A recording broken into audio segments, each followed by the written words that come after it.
የዕለቱ የመጽሐፍ ቅዱስ ንባብ ክፍል የሚገኘው በዘፍጥረት ምዕራፍ 35፣ 36 እና 37 ላይ ነው። የምናሰላስልበት ጥቅስ ደግሞ እንዲህ ይላል፣ እኔ ሁሉን ማድረግ የሚችል ኤልሻዳይ አምላክ ነኝ ይላል። ዘፍጥረት 38 ቁጥር 11። እግዚአብሔር በቤቴል ለያዕቆብ ከዓመታት በኋላ እንደገና በተገለጠለት ጊዜ እርሱ ሁሉን ማድረግ የሚችል ኤልሻዳይ አምላክ መሆኑን ገለጸለት።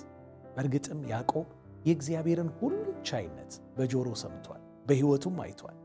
አያቶቹ እነ አብርሃምና እነ ሳራ ሆኑ ወላጆቹ ይስሐቅና ርብቃ ልጅን ያገኙት ሁሉን ቻዩን አምላክ መካን የሆነውን ማዕፀን ስለከፈተላቸው ነበር።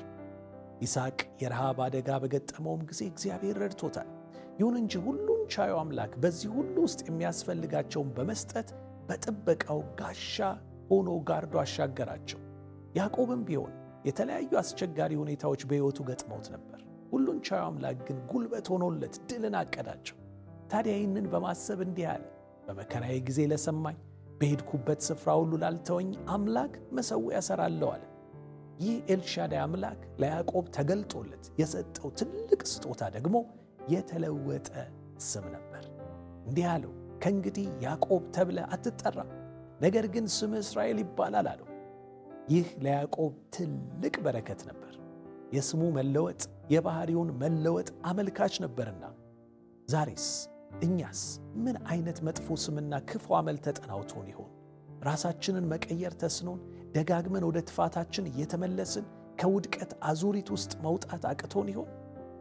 ለያዕቆብ እኔ ሁሉን ማድረግ የሚችል ኤልሻዳይ አምላክ ነኝ ያለው ጌታ የእኛንም ሕይወት ሊለውጥ ዝግጁ ነው። ከተአምር ሁሉ የሚበልጠው ተአምር ደግሞ ከዘላለም ጥፋት ወደ ዘላለም ሕይወት መሻገር ነው። በክፋት የደነደነው ልባችን በእግዚአብሔር ፍቅር የሚለሰልሰው የእርሱንም ባሕሪ መላበስ የምንችለው በኤልሻዳዩ አምላክ ብርታት ብቻ ነው። ኤልሻዳዩ አምላክ ስሙን ከለወጠለት በኋላ ፍሬያማ ሕይወት እንዲኖር የእርሱ ዘርም መልካም ተጽዕኖ ፈጣሪ እንዲሆን ባረከው። እኛንም በግል ሕይወታችን ለውጥን ካለማመድን በኋላ ይህ ኤልሻዳይ አምላክ ለሌሎች መለወጥ ምክንያት አድርጎ ደግሞ ሊጠቀምብን ይፈልጋል። እንግዲያውስ ይህን በማስተዋል እንዲህ ብለን እንጸልይ።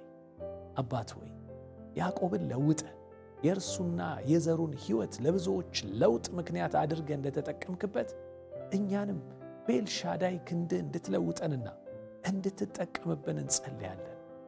አሜን።